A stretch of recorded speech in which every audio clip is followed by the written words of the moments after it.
Amazona, najveća šuma na svijetu. Riznica je života. Na svega 7% svjetske kopnene površine živi polovina svih živih bića našeg planeta, a pretpostavlja se da na otkriće čekaju još deseci tisuća novih vrsta. Zbog svoje veličine i nedostupnosti, Amazona još uvijek čuva mnoge tajne. Jedna od velikih tajni evolucije su otrovne šarene žabe. Uočljive crvene, plave, zelene ili žute boje jasno iskaču od ostalih smeđih ili zelenih žaba koje se skrivaju. One potencijalnim grabežljivcima poručuju da su otrovne, te da ih ne diraju. Iako je ova pojava poznata već desetljećima, njezinu je evoluciju znanstveno teško objasniti.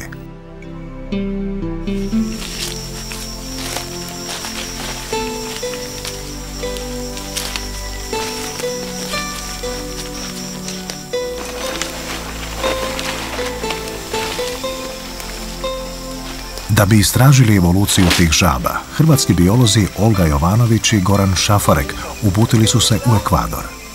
Već 10 godina oni hodaju po tropima širom svijeta, istražujući prirodna bogatstva plavo-zelenog planeta. Do sada su otkrili više od 10 novih vrsta vodozemaca i gmazova. Jedna od najmanjih zemalja Južne Amerike poznata je u Hrvatskoj po bananama. Mnogi je znaju i po Andama i visokim vulkanima, od kojih je nekoliko aktivno. Vulkan Cotopaxi jedan je od najviših i najljepših. Malo ljudi zna da je gotovo polovica zemlje pod Amazonom. Većina ljudi Amazonu povezuje s Brazilom, no najbogatiji dio džungle leži podno Anda, uz Boliviju, Peru, Kolumbiju i Ekvador. Prije istraživanja evolucije otrovnih šarenih žaba, hrvatski će istraživači pokušati s ekvadorskim kolegama sa sveučilišta Universidad Católica u Quitu pronaći jednu vrlo ugroženu vrstu žabe, Atelopusa. Planirana izgradnja ceste preko Anda prijeti da uništi posljednje stanište, a s njime i tu vrstu.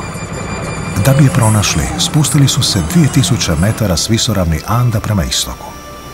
Točnije do nejasne granice gdje se istočne padine Anda stapaju s nizinom amazonske tropske kišne prašume. Taj je svijet još prilično neistražen. Planina je ovdje zapreka vlažnom zraku iz Amazone, pa su šume u kišnoj sezoni često obavijene maglom i oblacima. Zbog toga se popularno nazivaju oblačnim šumama. Samo se u sušnoj sezoni odavde jasno vide vulkanski vrhovi iznad 5000 metara kako blistaju na suncu. Goleme količine kiše slijevaju se u brojne potoke i riječice, koje zbog nepropusne granitne podloge ostaju na površini. Oni potoci koji dolaze iz Anda su mutni od sedimenta, a oni koji nastaju ovdje su bistri, ali crvenkaste boje. Ovo još nije prava nizinska Amazona, nego se nalazimo na zadnjim obroncima Anda. To se dobro vidi po bistroj čistoj vodi i po kamenju, znači nema niti zemlje, niti mutne vode. Riječne doline su posebno vlažne te bujaju vegetacijom. To je jedinstveni spoj planine i nizina. Iako rastu na 1000 metara visine, ove su šume prave tropske kišne šume, čak raskošnije od onih nizinskih. U takvom mokrom mediju posebno bujaju epifiti, biljke koje rastu na drugim biljkama, no nisu paraziti. Epifiti koriste domaćina samo kao podlogu, a vodu i hranu pribavljaju sami. To su najčešće paprati, mahovine ili šajeri. U oblačnim šumama kora drveća često se ne vidi od mase omotanih biljaka. Epifiti su izvrsna staništa za mnoge životinje. Vjeveričasti majmuni po cijele dane skaču u krošnje. Pčele i termiti grade gnijezda. Ženka pauka čuva potomstvo. A mravi rezači neumorno prenose odrezane komadiće listova u svoj mravinjak.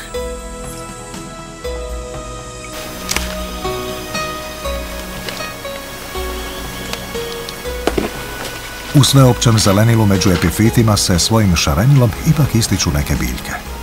Oštri listovi bromelija skrivaju visoko u krošnji predivne crvene cvjetove. Pazušci listova i cvjetova puni su vode, a ujedno i jaslice za mnoge kukce i žabe.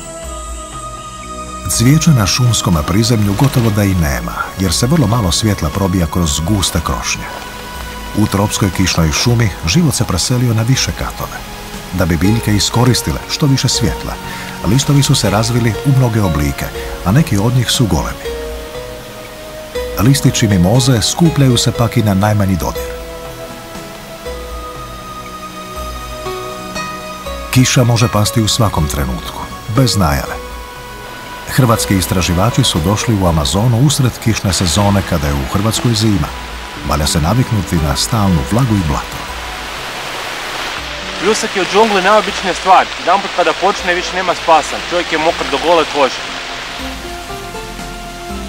Kiša je prestala, ali brzo će se vratiti.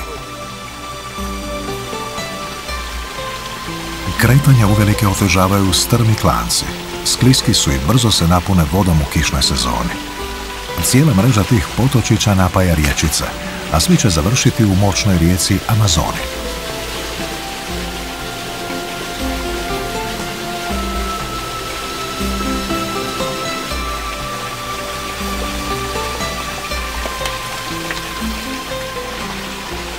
Moramo se probijati kroz ovakve klance jer ovdje ima najviše vodozemaca. Takvi mali potoci jaslice su za žabe koje tu dolaze polagati jaja iz kojih se razvijaju punoglavci. Većina životinja u Amazoni je aktivna noću. U tami se pokušavaju sakriti od grabežljivaca. To se posebno odnosi na vodozemce koji nemaju mnogo drugih načina obrane. Osim toga, noću je veća vlaga, te oni sa svojom polupropusnom kožom lakše preživljavaju. Cijeli dan kišilo i noć je sada topla. Ovo su izvrsni uvjeti za izlazak žaba. Siguran sam da ćemo ih naći na desetine večeras.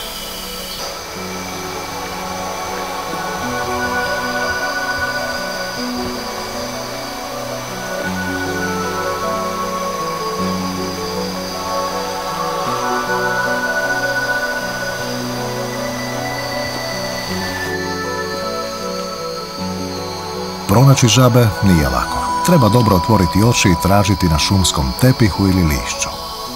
Za razliku od Hrvatske i ostalih krajeva s umjerenom klimom, u tropima velik broj žaba živi na drveću i grmlju. Ovu noć atelopus nije nađen.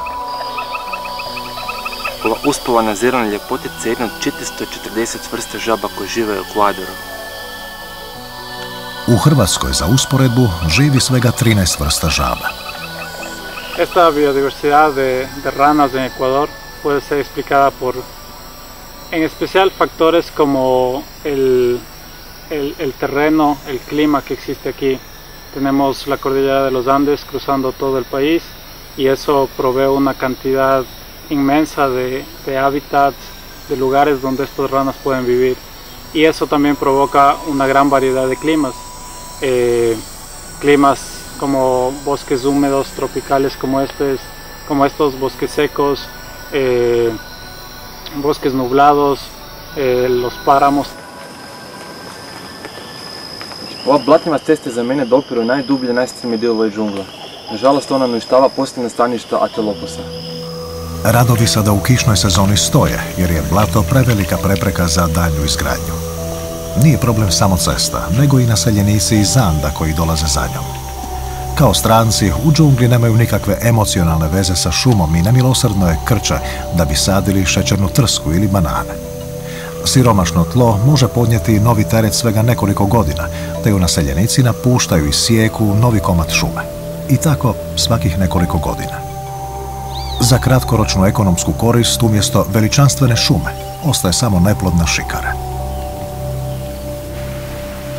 Prije dovršetka ceste treba provjeriti postoji li još atelopus. Ovo je posljednja prigoda da se pronađe.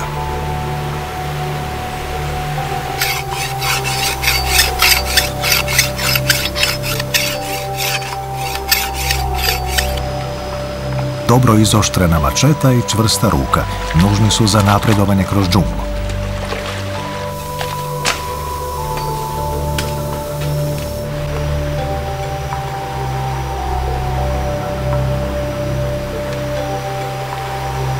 Potraga je spora, jer valja dobro otvoriti oči i pregledati svaki list. Kaos vegetacije brzo umara oči, katkad više nego hodanja.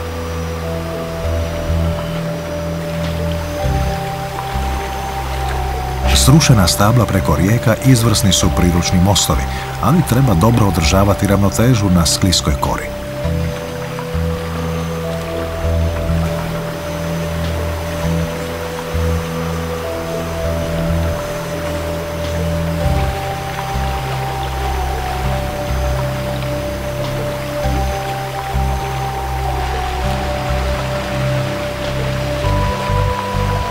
Potraga za atelopusom počinje tamo gdje je posljednji put viđen, uz sporu crvenkastu rijeku.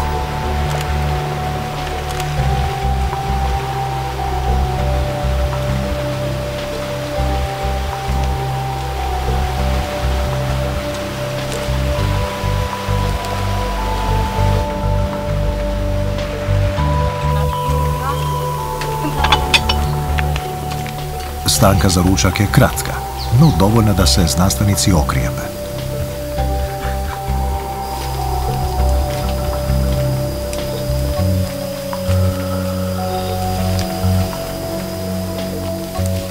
Nakon mnogo prijeđenih kilometara, atelopus je konačno nađen. Nema ih mnogo, ali i to je dobar znak. Žaba će se oprezno uzeti da bi se analizirala. Da bi se smanjio ljudski utjecaj na nju, žaba se mora držati rukavicama. Potrebna su daljnja istraživanja da bi se odredila brojnost populacije i može li izdržati novi nestanak staništa. Para determinar qué especies están en riesgo o ya están extintas, lo que es sumamente importante es realizar monitoreos por los que nosotros podemos saber qué especies están declinando, en dónde están declinando y a qué tasa están declinando. De esa manera nosotros podemos actuar en un tiempo que es lo suficientemente bueno como para revertir estas declinaciones de alguna manera.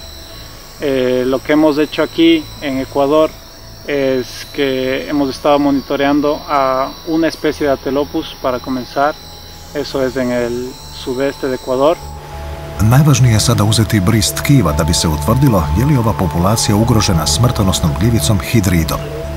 Ta je gljivica odgovorna za nestanak mnogih vrsta vodozemaca širom svijeta. Štapić s uzorkom sprema se u epruvetu s alkoholom za kasniju laboratorijsku analizu. Estas son ranas que antes tenían una abundancia muy grande. Era posible encontrarlas saltando, hay reportes de hasta 50 individuos de 1 metro cuadrado de ciertas especies, entonces había muchísimas. Y eran bastante conspicuas porque normalmente están asociadas a ríos donde se reproducen, tienen muchas de ellas colores brillantes y son activas durante el día. Sin embargo, en los últimos años ya no se las ha encontrado a muchas de ellas. Aquí en Ecuador tenemos 21 especies de atelopus descritas y sin embargo en los últimos años se ha encontrado no más de 5 especies y con poblaciones muy pequeñas, muy específicas. Y las razones se piensa que pueden ir por el lado del cambio climático global o por los efectos de un hongo que es letal para los anfibios.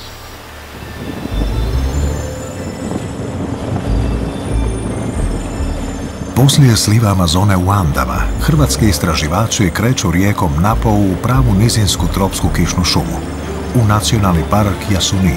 Hrvatskoj ekipi pridružio se i Krunoslav Brčić-Kostić s instituta Ruđer Bošković. Ondje će konačno istraživati evoluciju otrovnih šarenih žaba.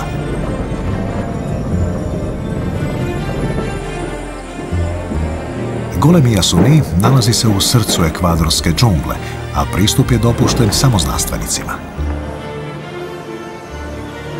Na gotovo 1 milijun hektara živi 500 vrsta ptica, 200 vrsta sisavaca, 62 vrste zmija, 100 vrsta vodozemaca i nebrojeni beskralježnjaci. Oni se skrivaju u iznimno veličanstvenoj šumi, što poplavnoj, što onoj izvan dosega visokih voda. Iz dominantne ravnice tu i tamo izdižu se brdašca.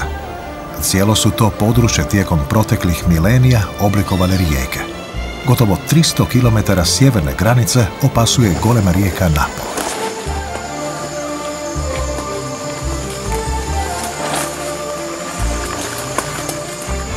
Hrvatski će istraživači u Jasuniju raditi eksperiment kojim će pokušati vidjeti postoji li uistinu veza između obojenosti i otrovnosti žaba.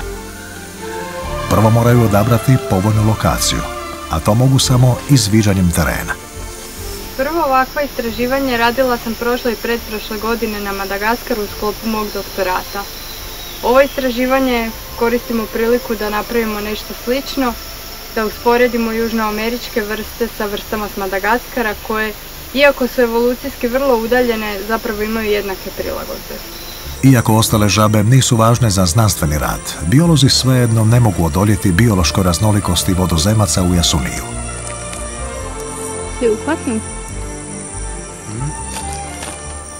Ja se znanstveno bavim rekombinacijom i popravkom DNA kod bakterija, to je jedan aspekt, i drugi aspekt me zanima evolucija i proučavam je sa stanovišta populacijske genetike. Sada, meni je vrlo drago da sam se sada priključio mojim mladim kolegama koji se također bave evolucijom, ali sa jednim, možemo reći, malo realnijim aspektom, drugim riječima idemo u prirodu, znači, a to je meni, moram priznat, prvi put da idem terenski da proučavam jedan znanstveni evolucijski problem. Što ne znači da nisam bio na terenu, ali ovo je baš znanstveni problem. Druga stvar, zanima me upravo rad u tropskoj kišnoj šumi. Zašto? Zato što je to najbogatiji ekosustav na kopnu. I on zapravo vrvi od vrsta i sve su međusobno povezane, bilo hranidbenim, bilo drugčijim lancima. Klima u tropskoj kišnoj šumi, to je za mene nešto najljepše. Drugi će mi se smijati Evropljani, ali ja volim kad je vruće i kad je vlažno. Imam neki duboki biološki osjećaj da ja ovdje pripadam. I ja sam zaista sretan, ja se ovdje osjećam kao riba u vodi. Ovo pa to je super. Da.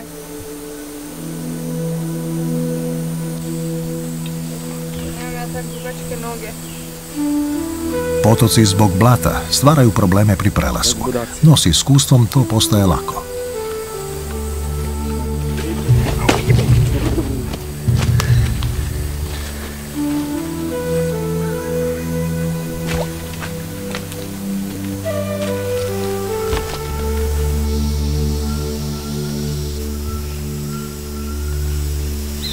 Sad ćemo ići dolje.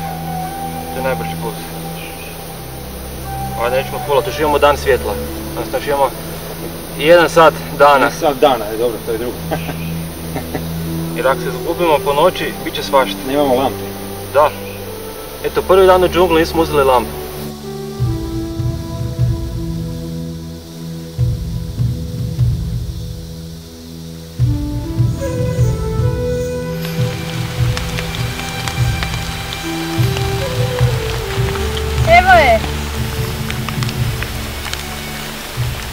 Evo, končno smo uspjeli naći jednu našu žabicu.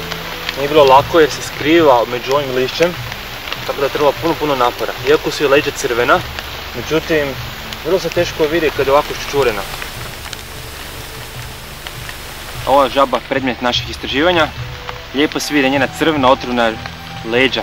Prepuna su otrovnih žlijezda, to su alkaloidi koji mogu biti otrovni za većinu životinja. Za nas ljude ova vrsta nije toliko otrovna, međutim za potencijalne predatore je. I ona, evo, hoću skočiti, i ona kaže, hej, otrovna sam, ne diraj me, imam crvena leđa. Otrov Filobatesa može ubiti i do 20.000 laboratorijskih miševa. Neke vrste žaba otrovnih mogu biti čak i za ljude opasne. Primjerice, najpoznatija otrovna žaba živi u Kolumbiji, isto zove porodice Dendrobatidae, zove se Filobates terribilis. Terribilis ne uzalud. U miru biološke stanice u Jasuniju počinje prvi dio eksperimenta, izrada plastičnih modela žaba. Znači uzimam plastelin i od plastelina radim modele žaba. Radim ih tako da kuglice plastelina, odnosno valjčiće u određenim bojama utisnem u ovu modlu koja je napravljena na temelju prave žabe.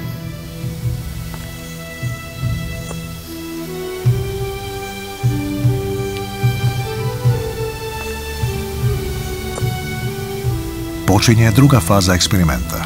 U šumi će se postupno postaviti 1000 modela žaba. Evo, ovo drvo s lijanama je vrlo dobro uočljivo je. Tu bi mogli krenuti. Sad ti odlučuje ćemo lijevo ili desno. Evo,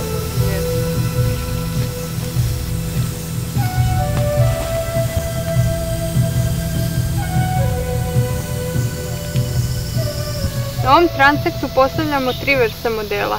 Zeleno-sive koji imitiraju neku običnu neotrovnu žabu, zatim crveno-crne koji imitiraju otrovnu žabu koju proučavamo, koja inače živi u ovom području, te treći modeli koji predstavljaju jednu otrovnu žabu, ali s Madagaskara, znači koja ne dolazi ovdje.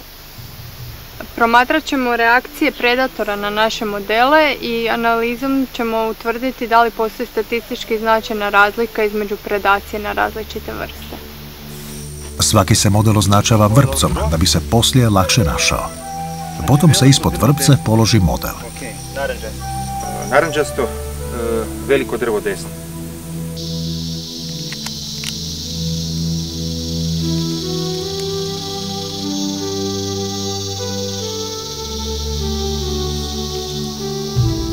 Koji broj? 36.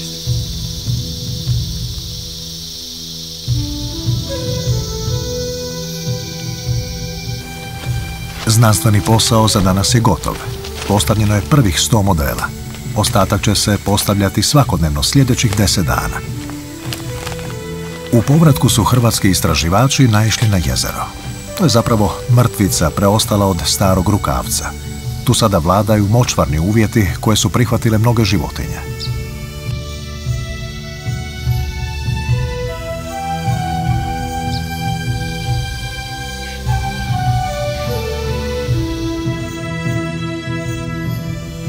Poslije napornog dana znanstvenici se vraćaju u biološku stanicu. Posao međutim nestaje, jer se uzorci moraju upisati i analizirati. Oštećeni modeli moraju se popraviti ili napraviti novi. Dizelski agregat daje im struju, a satelit omogućuje i internet usred džungle.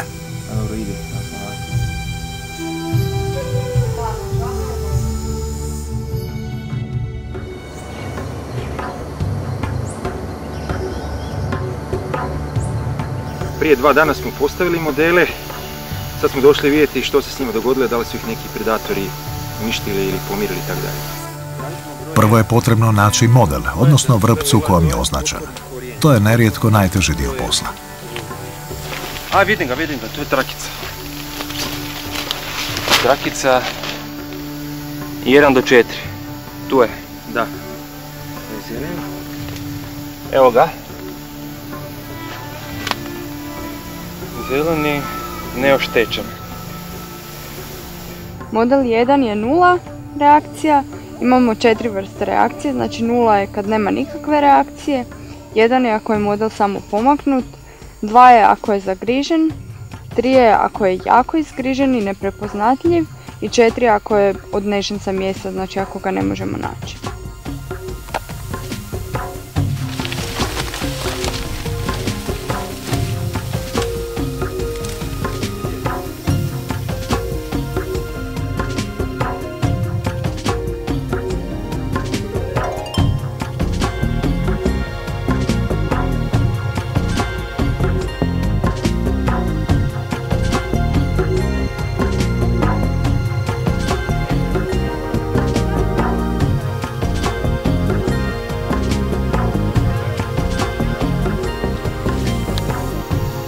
Ovo je dosta oštećen, ali to je glodavac, ali tako?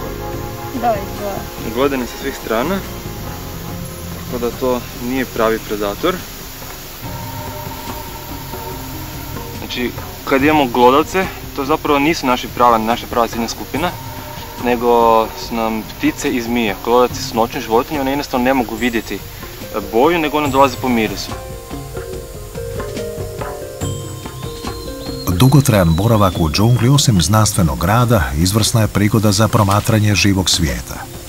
Sam naziv džungla nije stručan naziv, već pojam za svaku teško prohodnu i zaraslu šumu, a tropske kišne šume uglavnom jesu takve.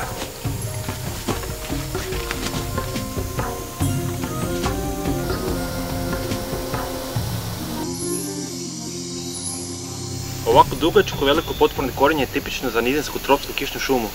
Tlo je naime jako rahlo, pa se korijenje ovako širi, često desecima metara i učvršćuje stablo. Ovo stablo može biti visoko i kojih 40-50 metara.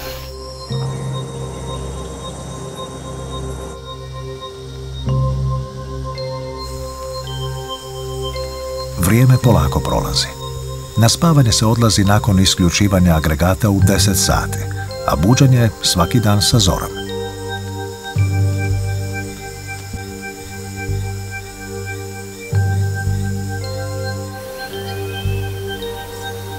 Znanstveni posao je u stvarnosti često jednoličan. Unatoč tomu, posao se svaki dan mora obaviti s istom predanošću. Inače, cijeli put uzaludan. Gdje je crveni?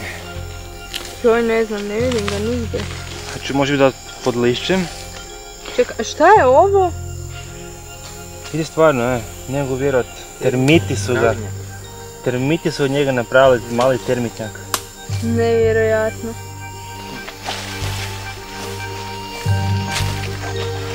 Ovaj broj? 15. Crveni. Vidi kak je ovaj štećen, Točno se vidi kak je ptica kljucala. Čak imam obode i to ne jedan, nego skoro 10-ak. Ma i više. Sa strane, s cijele strane ga pikala, kljucala. Da. To trebamo oba zasnimiti. Da. Reci ovaj ovdje, šta bi ovo bilo? Ovo je dosta teško reći, ali mislim da ima isto sa strane. Ja mislim da ima nešto. Ko neki ubode. Mislim, ovo su sigurno glodavci sa jedne strane, ali to nam nije bitno, to ignoriramo. Ja mislim da je možda jednom oštećeno. Možda. To trebamo snimiti pa ćemo poslije pogledati na kompjuteru detaljno. Dobro. I uzet ćemo model. To je bio 14. taj oranž. Znanstveni rad u džungli prepun je opasnosti koje vrebaju sa svih strana. Mravi ratnici sele koloniju. Tisuće mrava prolaze šumom. Tu su mravi ratnici taman. Vidi. Joj, nemoj izdirati, još će te ugristi. Da, pogledaj ove velike vojnike sa bijelim glavama. Vjerojatno su ga raskomadili da ga niti ne vidim, ali u svakom slučaju je previše riskantno da idemo nešto sad. Ništa točno napisao kao nesto, ali uskličnik mravi ratnici piše.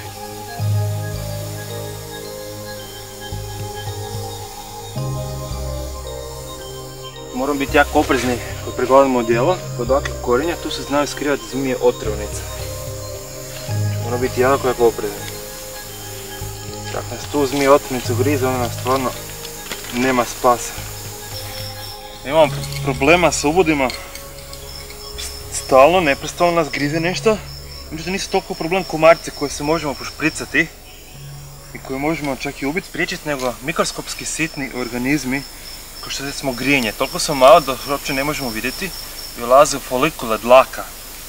Čekaju na ovakvim listovima, znači ispruženih prednjih udova i čim prođe nešto toplo, kao što smo mi, skoči na nas i onda ulazi. I u tim folikulama dlaka ulaze i ostaju po tjedan dana i teško se može riješiti. Međutim, srećom su bezopasni. I ovi sitni organizmi, međutim, nisu toliko opasni kao što su puno gore stvari. Od komaraca koje tu lete neprestano može dobiti žutu groznicu, malariju, dengu, tujša gasova bolest. Čekaj, šta se desilo? Ubola me uho taman kad si htio snimat. Mnogi muhe bi htjeli snijesti jaja i uzgajati u našoj koži. Tako da boravak ovdje nije nimalo bezlen i može se vrlo lako desiti da pokupe neku gadnu beloštinu. Veliki problem istraživanju stvaraju stalni pljuskovi i visoka vlaga. Oluja dolazi brzo i iznenada. Unatoč pljuskovima, eksperiment je uspješno završen. Rezultate rada daće tek statistička analiza podataka u Hrvatskoj. Šarene otrovne žabe svojim su neobičnim evolucijskim izumom preživjele milijune godina. No pitanje je hoće li preživjeti čovjeka koji im nerazumno oduzima stanište, mijenja klimu i kratkovidno promatra prirodu kao neiscrpan resurs. Time se ne bi izgubila samo nevjerojatna prirodna baština Amazone, već i korist za ljude.